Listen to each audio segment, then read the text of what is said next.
बिस्मिल्लाहिर्रहमानिर्रहीम, अस्सलामु अलैकुम। Welcome to part 2 of wake up Pakistan. बात हो रही है प्लास्टिक वेस्ट के हवाले से। पाकिस्तान लाखों टन इस वक्त प्लास्टिक वेस्ट पैदा करता है, लेकिन रिसाइकिल नहीं करता। जो लोग रिसाइकिल करते हैं उनके लिए फ्रेंडली पॉलिसीज नहीं होती, एनवायरनमेंट और बिजनेस करने के लिए माहौल नहीं क्रिएट किया जाता। सैडली हमारे जो मुस्तकबिल के मेहमान हैं, जो हमारे स्टूडेंट्स हैं, जो हमारी यूथ है, जिन्हें हम कहते हैं 70% ऑफ पाकिस्तान, क्या वो प्रिपेयर्ड है? क्या वो अवेयर है? क्या वो जानती है कितनी बड़ी तलवार उनकी गर्दन पर लटक रही है और अब भी उन्होंने होश के नाखून ना लिए तो बहुत देर हो जाएगी पाकिस्तान। इसलिए खुदारा खुदारा खुदारा वेक अप पाकिस्तान, यही है इस प्रोग्राम का मकसद कि आपको उठाएं। पैनल मेरे साथ बहुत कमाल मौजूद है, एक बार फिर उनका तारुफ करा दिया चलता हूं। मेरे साथ मेरे राइट पे डॉक्टर आमिर आलमगीर हैं, जो कि असिस्टेंट प्रोफेसर हैं institute of environmental studies university of Karachi. Saqib Ejaz Hussain sahab हैं, एनवायरमेंटलिस्ट हैं। आपके बहुत बहुत शुक्रिया साकिब साहब। शारिक वोरा साहब इज ऑन माई लेफ्ट, आप former president Karachi chamber of commerce and industry, और माशाल्लाह से बहुत बड़ा रिसाइकलिंग प्लांट भी पाकिस्तान में चला रहे हैं। अल्लाह करे कि इनके प्लांट को चलने के लिए हुकूमत अच्छी पॉलिसीज बनाए, इनकी सपोर्ट करे, क्योंकि लग ये रहा है कि इस प्लांट को बंद कर दिया जाएगा, क्योंकि हर कोई इनकी टांग खींचने के पीछे पड़ा हुआ है, क्योंकि काम अच्छा कर रहे हैं। जो भी काम अच्छा करता है उसकी टांग खींच दी जाती है। शाहिदा वजारत साहब हमारे साथ इस वक्त मौजूद है, माहिर मुआशियात हैं। शाहिदा साहब, thank you so very much for joining us. Doctor Waqar Ahmed भी हैं हमारे साथ, assistant professor institute of environmental studies university of Karachi. तो जी गुफ्तगू का आगाज करते हैं लेडीज फर्स्ट। शाहिदा वजारत साहिबा, आपसे हमने प्रोग्राम के पार्ट 1 में तफसीलन डिस्कस किया है the impact of plastic waste और हम कितना नुकसान, जो अपॉर्चुनिटी कॉस्ट हम उसकी पे कर रहे हैं। आपकी नज़र में हमारे इकोनॉमिक आउटलुक, हमारे माशी हालात में, अगर हम अपने वेस्टेज को, जिसको बहुत सारे हमारे एक्सपर्ट्स इस पैनल में मौजूद हैं, इसको खजाना भी कह रहे हैं कि इट्स अ ट्रेजर, इसको सही तरह इस्तेमाल किया जाए, इससे बहुत पैसा कमाया जा सकता है, लेकिन सैडली हम या जलाते हैं या डंप करते हैं या बरी करते हैं। आपकी नज़र में प्लास्टिक वेस्ट कितनी बड़ी थ्रेट है और इससे इकोनॉमिक इम्प्लीकेशंस क्या आ रही हैं? शाहिदा वजारत साहिबा। जी बिल्कुल, आपने सही कहा कि ये जो हमारा प्लास्टिक वेस्ट है ये बहुत बड़ा थ्रेट है, क्योंकि ये हमारे समुद्रों में फेंका जा रहा है, वो उनको क्लॉग कर रहा है, मछलियां उसको खा रही हैं, वो हो रही हैं, मतलब सफोकेट हो रही हैं। फिर आप देखिए कि ये सारी सड़कों पे ये उड़ता रहता है, ट्रैफिक हैजर्ड भी बन रहा है। और हम लोगों ने मतलब सिर्फ प्लास्टिक का ही नहीं, हमारी जो गवर्नमेंट्स हैं उनकी तवज्जो ही नहीं है पाकिस्तान के कोई ऐसे काम करने की जिससे मुस्तकबिल में हमारे कुछ हालात बेहतर हो सकें। सिर्फ प्लास्टिक वेस्ट की बात नहीं है, इंडस्ट्री का देखिए, इंडस्ट्री का क्या बुरा हाल है कि कितने लोग बेरोजगार हो रहे हैं। और जो आप देखिए कि आईएमएफ की जो कंडीशनैलिटीज हैं वो किस बुरी तरह मुतासिर कर रही हैं हमारी इंडस्ट्री को, और वो बिल्कुल इंडस्ट्रीज बंद हो रही हैं। सिर्फ टेक्सटाइल सेक्टर में 75 लाख लोग बेरोजगार हो गए, और अगर आप बाकी सेक्टर्स का भी वो करें तो कम से कम 1.5 करोड़ लोग बेरोजगार हो गए हैं, अगर 2 करोड़ नहीं। तो आप ये देखिए कि गवर्नमेंट्स की तब बिल्कुल पाकिस्तान के लोगों की जो जरूरियात हैं, फ्यूचर में क्या, अभी भी जो मौजूदा हालात हैं, गवर्नमेंट्स की बिल्कुल तवज्जो उस तरफ नहीं है। यानी डॉक्टर साहब आप कह रही हैं कि सस्टेनेबल डेवलपमेंट की बात बाद में कीजिएगा, आप पहले डेवलपमेंट तो करें।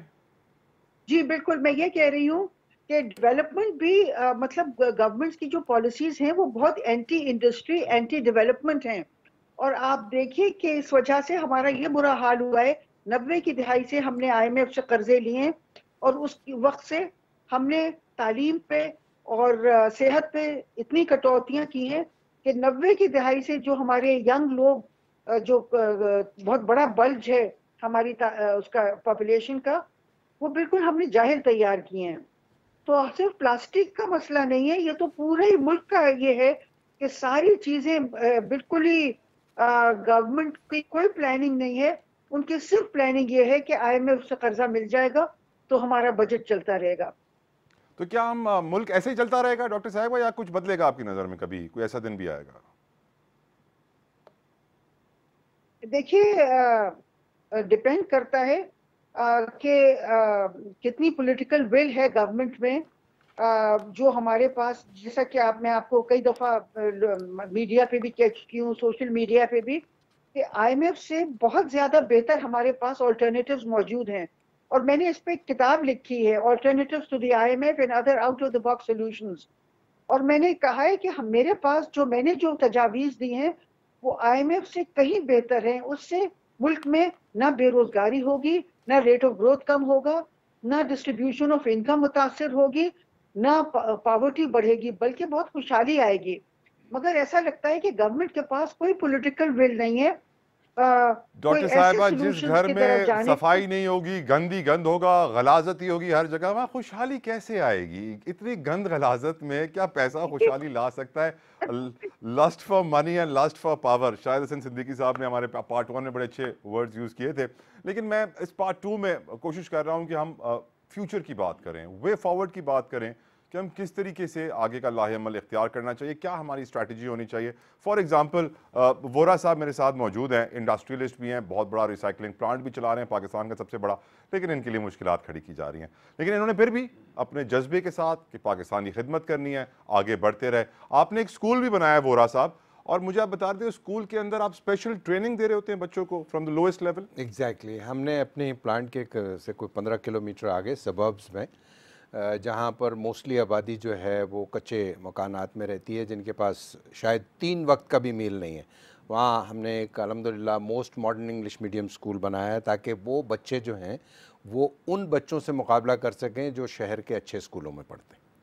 वाह। और क्लाइमेट चेंज और प्लास्टिक के हवाले से उसको आप क्या हमने awareness दे रहे हैं? इवन उनकी जो प्रेप क्लास से KG 1 से हमने उनको ये बताया है कि क्लाइमेट क्या है, क्लाइमेट चेंज क्या है, मौसम क्या है, और प्लास्टिक्स का क्या इशू है, Impact है। और प्लास्टिक्स के अलावा दूसरी जो चीज़ें हैं, वेस्ट जो जनरेट होता है डेली लाइफ के थ्रू भी और इंडस्ट्री के थ्रू भी, Yes. उस वेस्ट को किस तरह से हम ट्रेजर में कन्वर्ट कर सकते हैं, किस तरह उसको रिसाइकिल कर सकते और हैं। आप बता दें सेग्रीगेट भी कर रहे हैं, डस्टबिन भी आपने अलग कर दिए वहाँ पे। एग्जैक्टली। और वहाँ के बच्चों ने अपने गांव में जो टूटी फूटी लकड़ियाँ हैं वो कचरे से जमा करके वहाँ उन्होंने प्लास्टिक्स, डिग्रेडेबल किचन वेस्ट, सबका अलग अलग वहाँ उन्होंने सिस्टम किया है। वाह। और I will share pictures with you. तो बात करने का मकसद ये है कि ये जो नॉलेज है, अवेयरनेस है, तालीम है, ये ही आगे हमारी क्लाइमेट चेंज में बहुत बड़ा फैक्टर होगा। जब तक मासेस में आज से हम उन बच्चों को ये नहीं बताएंगे कि आपने पाकिस्तान को इस माहौलियाती जो डिसास्टर दुनिया देख रही है और पाकिस्तान उसका बहुत बड़ा विक्टिम है, ऑल दो पाकिस्तान आपको पता है कोई इतना बड़ा कल्प्रिट नहीं है, मेरे ख्याल में आपने अपने इंट्रो में भी शायद कहा था, वर्ल्ड पावर्स जी ज़्यादा बड़ी और culprit हम हैं। जितना ग्रीन हाउस गैसेस इमिट कर रहे हैं और जितनी दुनिया कर रही है, और उसकी सज़ा जो लास्ट हमारा फ्लड आया था, जी हाँ। बहुत लोगों को गलत फहमी है कि शायद वो कोई सैलाब था। इट वाज नॉट फ्लड, वो तो बारिश हुई थी, और इतनी बारिश हुई थी कि वो अगर किसी और जगह भी होती तो शायद यही हशर होता, लेकिन वर्ल्ड ने हमारे साथ उसमें बड़ा बेरहमाना सलूक किया और हमको मदद नहीं की। वर्ल्ड का जिक्र कर रहे हैं वोरा साहब, यहाँ बस थोड़ा सा ऐड करता चलूँ इनकी बात पे, ताकि हमारे व्यूअर्स अच्छी तरह समझ सकें कि पाकिस्तान के लिए जो कैलकुलेशन हमारे पास हैं वो है 3.9 मिलियन टन, यानी कि 39 लाख टन कचरा पाकिस्तान पैदा कर रहा है। बिफोर दैट, आमिर आलमगीर साहब, आप अपने स्टूडेंट्स को किस तरह प्रिपेयर करना चाहते हैं? आपकी यूनिवर्सिटी इंस्टीट्यूट में क्या ये सब्जेक्ट्स हैं, कंपल्सरी हैं, नहीं हैं? What do you see that? जी बिल्कुल, हमारे डिपार्टमेंट में जो है वो सॉलिड वेस्ट मैनेजमेंट का एक पूरा कोर्स है जो हम अपने फाइनल ईयर के स्टूडेंट्स को पढ़ाते हैं। उसमें हमारे पास एक पूरा एक पोर्शन है जिसमें हम प्लास्टिक पॉल्यूशन को और उससे जो भी रिलेटेड हेल्थ इम्पैक्ट्स होते हैं उसको भी हम डिस्कस करते हैं, और इसके अलावा हम रिसर्चेस भी जो हैं वो परफॉर्म कर रहे होते हैं डिफरेंट फाइनल ईयर के स्टूडेंट्स के साथ, जिसमें अभी कुछ रिसर्चेस हमारी जो है वो कंटिन्यू है, जिसमें हम माइक्रो प्लास्टिक वाटर में और सॉइल में मालूम कर रहे हैं। इवन हमने फिशेस में भी मालूम करने की जो है वो चीज़ें अभी स्टार्ट की है, तो इंशाल्लाह वो कंप्लीट होंगी तो वो पर क्या आपसे स्टूडेंट्स शेयर इसको करेंगे। वेलकम कर रहे हैं, इसको अच्छा समझ रहे हैं, क्या लर्न कर रहे हैं, ग्रैब कर रहे हैं, या फिर उसको एक कान से डाल के दूसरे कान से निकाल रहे हैं? नहीं, बिल्कुल मैं ये कहूँगा कि अब जैसे कुछ डिपार्टमेंट्स हैं साइंस के जिसमें स्टूडेंट्स इस चीज़ को देखकर बड़े हैरान होते हैं कि ये फाइंडिंग्स किस तरह की आ रही हैं, लेकिन बात ये है कि वो बहुत लिमिटेड डिपार्टमेंट्स हैं, वो बहुत लिमिटेड स्टूडेंट्स हैं। मैं ये समझता हूँ कि इस तरह के सब्जेक्ट जैसे एनवायरनमेंट के जितने भी सब्जेक्ट्स हैं इसको स्कूल लेवल से लेके यूनिवर्सिटी लेवल तक कंपलसरी कर दिया जाना चाहिए, जिस तरह हम बाकी सब्जेक्ट्स कंपलसरी उर्दू, इस्लामियात वगैरह हम पढ़ा रहे होते हैं। इसके अलावा मदरसे के जो बच्चे हैं, मैं समझता हूँ उनको भी इसके बारे में तालीम देनी चाहिए। जैसे वोरा साहब ने बहुत ज़बरदस्त एक जो है हमारे सामने एक एग्जाम्पल सेट कर दी है। इसी तरह मैं समझता हूँ कि इसके बारे में मसाजिद में भी जुमे के जो खुतबे होते हैं उसमें मैं समझता हूँ कि जो हमारे उलमाए कराम हैं उनको चाहिए कि वो इसकी अहमियत, वो तो बोल बोल के थक गए, सफाई निस्फ ईमान है, यहाँ तो ईमान ही किसी का पूरा नहीं होके दे रहा। तो मैं समझता हूँ कि इस तरह से जो है हम जो हमारे सस्टेनेबल डेवलपमेंट गोल्स हैं और जो साकिब ने भी 2030 का जो एक हमें टारगेट बताया है, उसमें हम किसी हद तक अपनी यूथ को, अपनी जनरेशन को किसी हद तक प्रिपेयर कर सकेंगे और एक सस्टेनेबल फेज में दाखिल होने की कोशिश कर सकेंगे। आमीन आमीन आमीन। अच्छी बातें कही आपने, अल्लाह करे ऐसा हो, काश ऐसा हो। लेकिन इशू क्या है? इशू ये भी है कि अगर आप टेलीविजन के ऊपर बैठ के सियासत की बात करेंगे, कुछ रोटी वोटी की बात करेंगे, महंगाई की बात करेंगे, कोई क्राइम की बात करेंगे, गोली मारने की बात करेंगे, तो रेटिंग आएगी। जब हम इस तरह के प्रोग्राम करते हैं जिसमें आवाम को शऊर देने की कोशिश की जा रही होती है, उनको गैरत डालने की कोशिश की जा रही होती है, उन्हें एहसास दिलाने की कोशिश की जा रही है, तो रेटिंग नहीं आएगी। और लोग हमें कहते हैं, जिस तरह साकिब साहब, मुझे यकीन है आपको भी लोग कहते होंगे यार क्यों आप एनवायरमेंटलिस्ट बन गए, कोई और काम नहीं मिला था आपको? हमें भी लोग कहते हैं कोई और टॉपिक नहीं मिला था आपको, इसके ऊपर आपने क्यों प्रोग्राम कर दिया वेकअप पाकिस्तान में? तो मैं उनको जवाब देना चाहूँगा, भले रेटिंग ना आए, भले लोग ना देखें, लेकिन हम अपना ईमान, अपना दिल क्लियर कर रहे हैं कि हमारे हाथ में बस में जो था हमने किया, या अल्लाह क़यामत के रोज़ मुझे जवाब दे पाएंगे। साकिब साहब से पूछूंगा ब्रेक के बाद कि वो क्यों बने एनवायरमेंटलिस्ट, क्या जवाब देंगे, देखते हैं, ब्रेक लीजिए।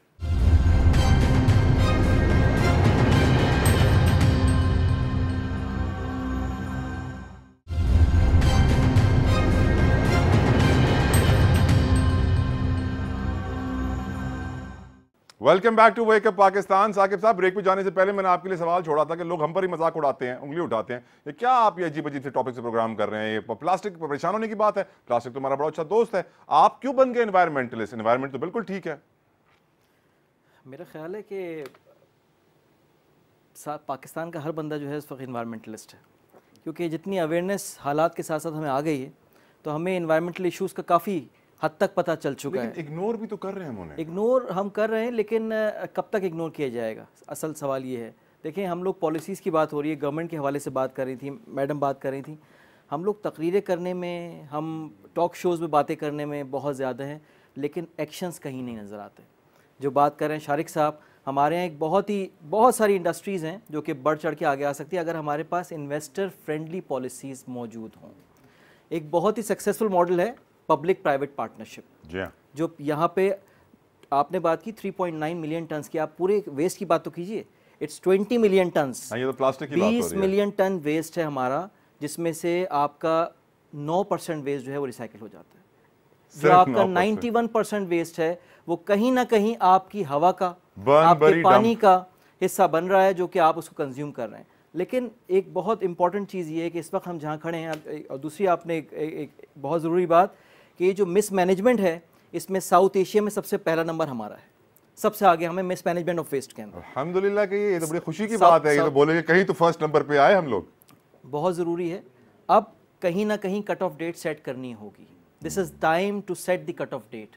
जो इस वक्त हमारे पानी का हाल है, जो इस वक्त हमारी रिसोर्सेज का हाल है, जो इस वक्त हमारी हवा का हाल है जिसमें हम सांस ले रहे हैं। मैं फिर वही बात मैंने कही कि मैं हैरान हूँ कि यहाँ के लोग जिंदा कैसे हैं। जो स्टडीज़ हम कर रहे होते हैं, बिकॉज मैं खुद कंसल्टेंट हूँ, जो स्टडीज़ हम कर रहे होते हैं, हम बता रहे होते हैं। तो क्यों नहीं आपने हुकूमत को आज तक बताया कि बजट में आपको रिसाइकलिंग के पैसे रखने चाहिए, क्लाइमेट चेंज के लिए पैसे रखने चाहिए? वो तो 9.5 बिलियन के प्लेजेस हम ले आए थे, किया कुछ नहीं। जो कहना चाहूँ तो मेरी जुबान पे बहरे हैं। अच्छा, जो कह चुका हूँ तो सलासिल है और कहटहरे हैं, और जो कह भी दूँ तो मेरे सामीन बह रहे हैं। आप किसको कहेंगे? क्या बात है, किससे कहेंगे आप? सामीन बहरे हैं यार। देखिए यार, इस तरह सबको तो बहरा नहीं कह सकते ना। देखिए हमें उम्मीद पे तो दुनिया कायम है। देखें, जब होगी, जब हमारे एक्शंस इस काबिल होंगे कि इस वक्त हमारी जो इकोनॉमी का हाल है, दुनिया के सामने है, कोई ढकी छिपी चीज़ नहीं है। और आप जो बात, फिर मैं बात करूंगा, जो सस्टेनेबिलिटी की बात कर रहे हैं, आप सिर्फ इकोनॉमी की बात नहीं कर सकते, आप तीनों पिलर्स की बात करेंगे ना। सोसाइटी को आप इसमें इग्नोर कर सकते हैं, ना एनवायरनमेंट को। ये तीनों पिलर्स जब तक के बैलेंस में नहीं होंगे, उस वक्त हम राइट। डॉक्टर वकार अहमद, अब यूनिवर्सिटी ऑफ कराची में आप लोग क्लाइमेट चेंज को कितनी इंपॉर्टेंस देते हैं? आप अपने स्टूडेंट्स के अंदर जब ये बीज बोने की कोशिश करते हैं, क्या टेक्निक अपनाते हैं? और जो बात अभी हमारे भाई ने कही, साकिब भाई ने, कि सामीन तो सारे बहरे हैं, क्या आप अग्री करते हैं? देखिए, उन्होंने तो एक शेर सुनाया था, आप उसको लुग़वी मानों में ना लें कि सामीन बहरे। मैं खाली ज़ाहिर अदबी ज़ौक़ चले, मैं रखते हैं ये अदबी माशाल्लाह। जुल्म नहीं करता मैं, साकिब चले जाट साहब मेरे आप बहुत अच्छे बताइए दोस्त आप हैं। कैसे बीज वो बो रहे हैं। देखिए, हमारे यहाँ जो हमारे यहाँ बैचलर्स और मास्टर्स प्रोग्राम चल रहे हैं, इसके अलावा रिसर्च प्रोग्राम हैं, एमफिल और पीएचडी के। तो हम जो है वो ना सिर्फ ये कि जो इन्वायरमेंट के बारे में पढ़ाते हैं, उसके प्रॉब्लम्स को सॉल्यूशन पढ़ाते हैं और किस तरह से उसको मैनेज करना है, और नेचुरल एनवायरनमेंट की क्या कैरेक्टरिस्टिक्स होती हैं और इंसानी डिस्टर्बेंस कैसे होती है, उसको सॉल्यूशन कैसे उसको लेके उसका सॉल्यूशन क्या है, किस तरह से उसको मैनेज कर सकते हैं, ये सब पढ़ाते हैं। बल्कि हम जो असर हाजिर के जो मसाइल हैं, जो जदीद इस वक्त जो असर हाजिर के मसाइल, उसके ऊपर हम रिसर्च भी करते हैं। अभी मैं आपको एक रिसेंट अभी बताता हूँ अपनी रिसर्च की फाइंडिंग, जो अभी चूँकि साकिब साहब ने भी कहा कि ये एक एसेट है, वेस्ट जो है ये एसेट है और इसे हम अर्न कर सकते हैं। तो मैं कुछ बेसिक सी जो छोटी-छोटी कुछ प्लीज। फिगर्स आपको बता देता हूँ, सिंपल सी। कराची में डेली जो है वो रोज़ाना जो सॉलिड वेस्ट जनरेट होता है कराची शहर का, वो 20,000 टन के करीब सॉलिड वेस्ट है, जिसमें से लगभग 14-15 हज़ार टन वो है जो कि solid waste management department claim करता है कि हम उठाते हैं। ये उनका क्लेम है कि हम 14 से 15 हज़ार टन रोज़ाना कचरा उठा लेते हैं। और अब उसमें से कितना वेस्ट जाता है, कितना नहीं जाता, ये भी एक डिबेटेबल इशू है। अच्छा, इस प्लास्टिक का उसमें जो फ्रैक्शन है ना, वो तकरीबन 6 से 7 हज़ार टन जो है वो कम से कम फ्रैक्शन जो है प्लास्टिक का उसमें मौजूद है। हमने अभी एक रिसर्च की रिसेंटली और इसकी क्लोरिफिक वैल्यू निकाली कि प्लास्टिक को अगर हम जलाते हैं तो कितनी हीट हम हासिल कर सकते हैं उससे। तो वो जो है कोयले के बराबर जो है, अगर हम जब हमको इक्वल करते हैं, कोयले के इक्वेट करते हैं, तो वो तकरीबन जो है वो ऑलमोस्ट 5,800 टन कोयला डेली के बेसिस पे उसके बराबर हीट जो है उसमें मौजूद होती है। इसे कहते हैं आरडीएफ, रिफ्यूज डिराइव फ्यूल कहते हैं। तो जो हम अपना प्लास्टिक और दीगर कचरा जो रोजाना हम फेंक रहे हैं, यानी एनवायरनमेंट में फेंक रहे हैं, उसको जाया कर रहे हैं, वो रोजाना समझे 5,800 टन कोयला के बराबर जो है वो उसकी एनर्जी वो रखता है। और हम इतना फ्यूल डेली जाया कर रहे हैं। तो आप सोचिए, अगर इसको हम इस्तेमाल करें, इससे बिजली बनाए, तो मैं समझता हूँ कि पूरे कराची के लिए बिजली अच्छी खासी जो है वो उससे बन सकती है। और इसी तरह से जो है वो दीगर मैं आपको बताऊं कि सॉलिड वेस्ट से जनरली मैं बता रहा हूँ कि कितना हम जो है वो बेनिफिट हासिल कर सकते हैं। सिंध का मैं अमेरिका लंदन की एग्जांपल नहीं दे रहा आपको, सिंध के एक छोटा सा शहर है सकरन, वहां पर रोजाना 29 टन कचरा जो है वो सॉलिड वेस्ट निकलता है।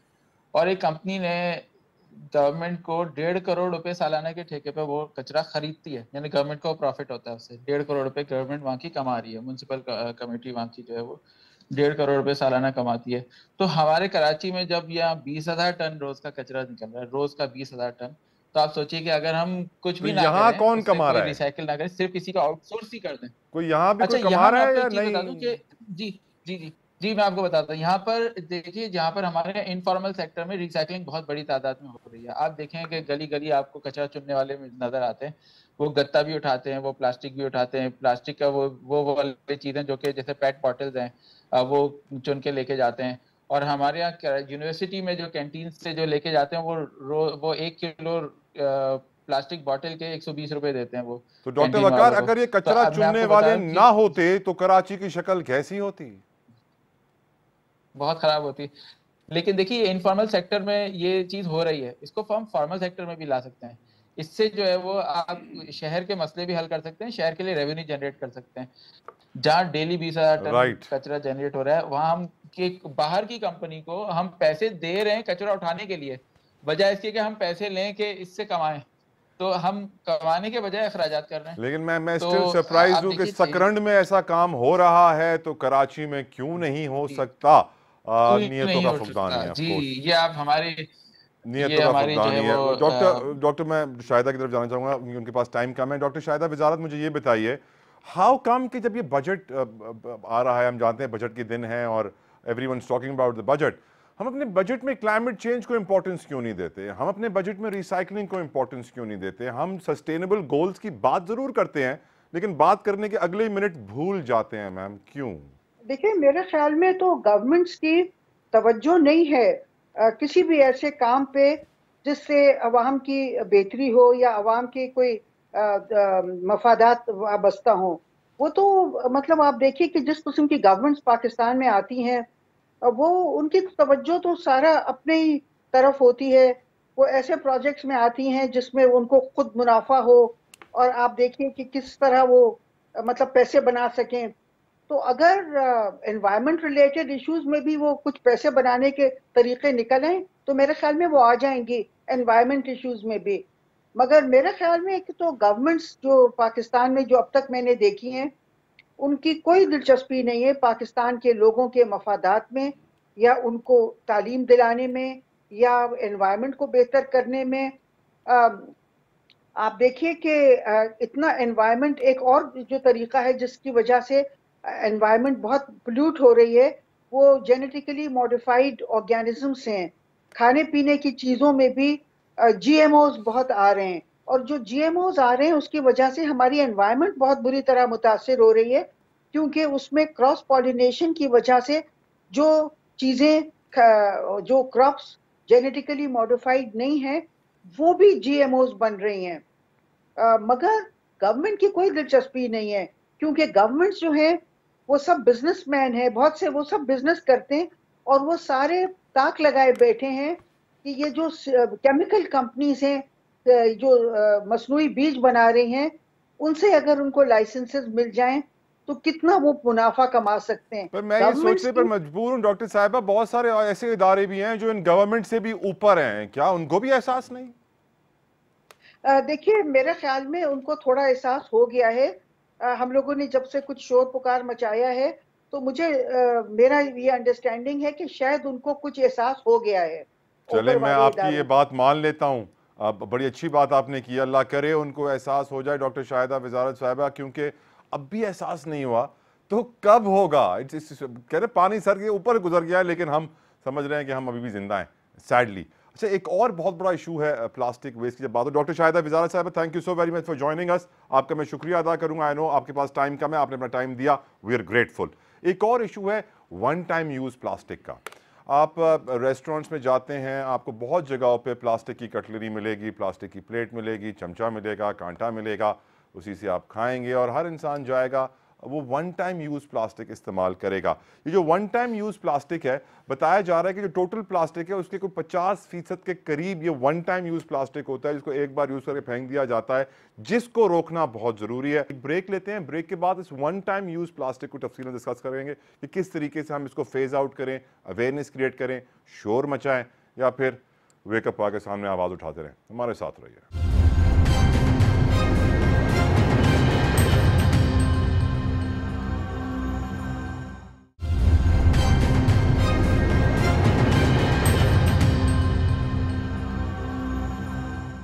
Welcome back. वेकअप पाकिस्तान में बात कर रहे हैं प्लास्टिक वेस्ट की, और प्लास्टिक वेस्ट में एक बहुत बड़ा कंपोनेंट है वन टाइम यूज प्लास्टिक का, जिसको एक बार यूज करके फेंक दिया जाता है और बड़ा हमें भारी पड़ता है, बड़ा महंगा पड़ता है। वोरा साहब, आपसे पूछना चाहूँगा, आप क्योंकि हम सब में इस वक्त सबसे ज़्यादा वेल ऑफ हैं, अल्लाह ताला ने आपको हम सब में सबसे ज़्यादा नवाजा हुआ है, दुनिया आपने घूमी हुई है, सब देखा हुआ है, दुनिया किस तरह इस प्रॉब्लम को रिलेट कर रही है, सोल्यूशन निकाल रही है, और हम क्या कर रहे हैं? लाइट डालिए सर।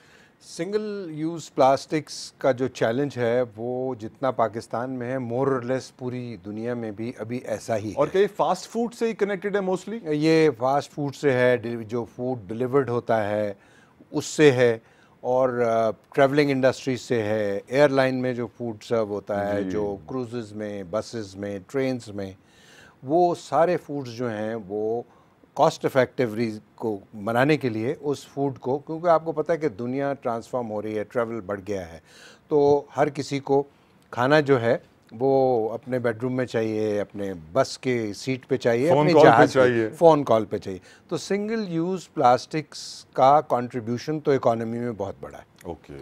और पूरी दुनिया में जो फूड इंडस्ट्री फ्लरिश हुई है उसमें इस पैकेजिंग ने बड़ा ज़बरदस्त रोल प्ले किया है। अनफॉर्चुनेटली अभी तक, in spite of great researches by Europe, जो कि सबसे ज़्यादा आगे है प्लास्टिक्स की जो पोल्यूशन है उसको कंट्रोल करने में और उसको लेजिस्लेशन बनाने में। रेगुलेटरी बॉडीज उनकी बट अनफॉर्चुनेटली जो सिंगल यूज़ प्लास्टिक्स है उसके बारे में अभी बहुत ज़्यादा कामयाबी हासिल नहीं हुई। अभी तक जो कामयाबी हासिल हुई है वो कहते हैं कि सिंगल यूज़ प्लास्टिक्स को पायरोलिसिस के थ्रू या केमिकली ट्रीट करके उसको हम रिसाइकिल करें, जो दोनों तरीके बहुत ज़्यादा एनवायरनमेंट फ्रेंडली नहीं है। तो ये चैलेंज पाकिस्तान में भी है। यूरोप में ये ज़रूर हो गया है कि वहाँ जहाँ से वो सिंगल यूज़ प्लास्टिक ओरिजिन जहाँ से वो शुरू होता है, फॉर एग्ज़ाम्पल आप घर में बैठ के अगर मेरा बच्चा अगर चिप्स का पैकेट जो है वो फेंक देता है चलती गाड़ी में से, वर्सेस ये कि उसको जमा करके अरेस्ट करके एक बैग में टाइट करके फिर डिस्पोज किया जाए, तो बहुत ज़्यादा ये रिड्यूस हो सकता है। बिल्कुल ठीक। अच्छा सर, मैं यकीनन आपसे एग्री करता हूँ आपकी सारी बातों से। क्या सोल्यूशन आप देंगे मुझे डॉक्टर आमिर आलमगीर साहब, what is the way forward? देखिए, प्लास्टिक को तो हम अपनी ज़िंदगी से बिल्कुल ख़त्म नहीं कर वन सकते। टाइम प्लास्टिक और वन टाइम प्लास्टिक की जहाँ तक बात है तो मैं एक इसमें छोटी सी एग्जांपल भी दूंगा कि जैसे हमने अपने डिपार्टमेंट में स्टूडेंट्स के साथ मिलके एक प्रैक्टिस की थी, और वो ये थी कि पिकनिक पे फॉर एग्जांपल 500 प्लस स्टूडेंट्स जा रहे थे। तो हमने उसमें हर स्टूडेंट से ये कहा कि हर स्टूडेंट अपने साथ प्लेट, स्पून और ग्लास लेकर आएगा। और उससे ये हुआ कि एक तो हम बीच क्लीनिंग एक्टिविटी के लिए जाते हैं और ख़ुद वहाँ पे इतना सारा वेस्ट जनरेट कर देते हैं। तो इस चीज़ को जब हमने स्टार्ट किया तो बहुत सारे स्टूडेंट्स को प्रॉब्लम हुई, लेकिन जब उन्होंने उसकी कॉस्ट निकाली तो हमारी बहुत सारी कॉस्ट जो थी वो माइनस हुई, प्लस हमने उस वन टाइम प्लास्टिक को बाय बाय कर दिया। लेकिन प्रॉब्लम हमारे यहाँ पर यह है कि फूड कोर्ट्स में हम देखते हैं कि ये वन टाइम प्लास्टिक जो है ये बजाय इसके कि इसको हम एक प्रॉपर मॉनिटर करें, ये बढ़ता चला जा रहा है। और उसका नतीजा क्या होता है कि जब आप कुछ खाकर जा रहे होते हैं तो एक वेटर आकर वो सारा जो वेस्ट होता है उसको एक डस्टबिन में डाल देता है। जैसे कि अभी वोहरा साहब ने बताया कि अगर उसको अलहदा से कलेक्ट कर लिया जाए तो वो कहीं पे रिसाइकिल हो सकता है। तो मैं समझता हूँ कि ये जो सेग्रीगेशन ऑफ वेस्ट है ना, प्लास्टिक के साथ साथ सेग्रीगेशन ऑफ वेस्ट के ऊपर जो है बहुत ज़्यादा तवज्जो देनी है। लेकिन साकिब साहब, आपको याद होगा, आप और मैं तकरीबन एक ही एज के हैं, थोड़ा आपसे छोटा लगता हूँ वैसे मैं। ऑल्टरनेटिव बहुत ज़रूरी है। देखें, सबसे पहली बात जो सिंगल यूज़ प्लास्टिक के हवाले से हो रही है और जो गवर्नमेंट ने कितना भी इम्प्लीमेंट हुआ, चाहे इस्लामाबाद में या पिंडी में 50% भी हुआ, 60% भी हुआ, लेकिन इम्प्लीमेंट हुआ। मैं बिल्कुल इस फेवर में हूँ कि सिंगल यूज़ प्लास्टिक को बैन होना चाहिए सबसे पहले हमारे पाकिस्तान। और 8000 प्लांट है पाकिस्तान में, या में मार देंगे। और इम्प्लीमेंटेशन के लिए उसका इम्प्लीमेंटेशन कराना गवर्नमेंट का काम है। देखें, बात हो रही है कि कराची में ना होने के बराबर हुआ, लेकिन कराची के अंदर कुछ मॉडल्स हैं यहाँ पे सिंगल यूज़ प्लास्टिक पे बहुत ज़्यादा काम हुआ है।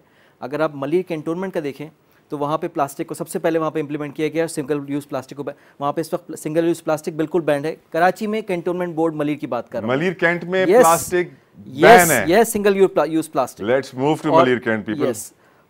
ये अच्छा, दूसरी बात ये कि इसका डिस्पोजल का इंतज़ाम साथ साथ जब हम इसको बैन कर रहे हैं उसके साथ उसके ऑल्टरनेटिव्स ला रहे हैं। डॉक्टर साहब बता रहे हैं कि हम बिहेवियर चेंज पे भी काम कर रहे हैं, उसके ऑल्टरनेटिव्स भी लाने होंगे। तीसरी बात जो एक बड़ी इंपॉर्टेंट बात की, एक रिसर्च की डॉक्टर वकार ने, जी RDF रिफ्यूज्ड ड्राई फ्यूल, एक ये टर्म है कि जिसको आप तमाम अपना कचरा जो कंबस्टिबल है, जो भी वेस्ट है, उससे आप उसको it is converted into a fuel.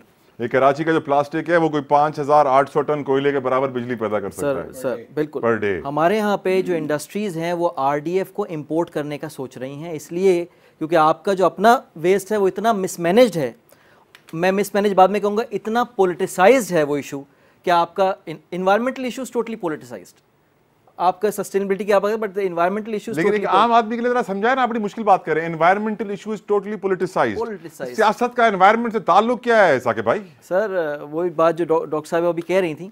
अच्छा, पैसे कैसे बनाए एनवायरमेंट से? कोई जुगाड़ बताओ कि रातों रात अरबपति हो जाऊं। हाँ, यूरोपियन ममालिक में जो सीमेंट प्लांट्स हैं, ये बहुत बड़ी इंडस्ट्री है यूरोप में। सीमेंट प्लांट्स को जो इंडस्ट्री है अपना वेस्ट जलाने के लिए 70 टन जो है डॉलर पर टन उनको पे करती है। वो सामने खड़े होते हैं कि आप हमारा वेस्ट जो है वो डिस्पोजल कर दें। और हमारे यहाँ सीमेंट प्लांट्स इस वक्त वेस्ट RDF इंपोर्ट करने की बात करें, क्योंकि वो चाहते हैं कि वो कोयले को रिप्लेस करें किसी सस्टेनेबल फ्यूल से। वेस्ट उनको अवेलेबल नहीं है, कोई पॉलिसी नहीं है इंडस्ट्री के लिए कि वो उसको सस्टेनेबली उस वेस्ट को इस्तेमाल कर सके। तो there is a need to devise some mechanism, policy बनाएं, कोई मैकेनिज्म बनाएं इंडस्ट्री को, वरना इन्वेस्टर भाग जाएगा। वकार साहब, कोई आप ऐसा कोई तरीका बता सकते हैं पॉलिसी मेकर्स को, पॉलिटिशियंस को, कि वो पैसे बना सकें इस काम से ताकि कुछ बेहतरी आ सके? देखिए, जो मैंने हमारे पैनल पे भी 2 इकोनॉमिस्ट बैठे हुए हैं। आपको इकोनॉमिक सोल्यूशन की तरफ तो आना ही पड़ेगा, यही आपका मसले का हल है। जो हम कराची के सॉलिड वेस्ट से अरबों रुपए जो है सालाना हम कमा सकते हैं। अगर सिर्फ कराची की बात करें, जनरली ओवरऑल सारे बड़े शहरों में आप जो है वो इससे अरबों रुपए कमा सकते हैं। बड़े शहरों में बहुत इससे कारोबार हो सकता है। हमें एक दो और चीज़ें इकोनॉमिक सॉल्यूशंस की बात करता हूँ मैं प्लास्टिक से स्पेसिफिक, कि हम जो है इको टैक्सेशन की तरफ आ सकते हैं। जब टैक्स लगेगा किसी चीज़ पे तो वो चीज़, उसकी कीमत बढ़ जाएगी, वो कीमती हो जाएगी। जब वो चीज़ कीमती हो जाएगी तो उसका इस्तेमाल, उसका फेंकना कम हो जाएगा।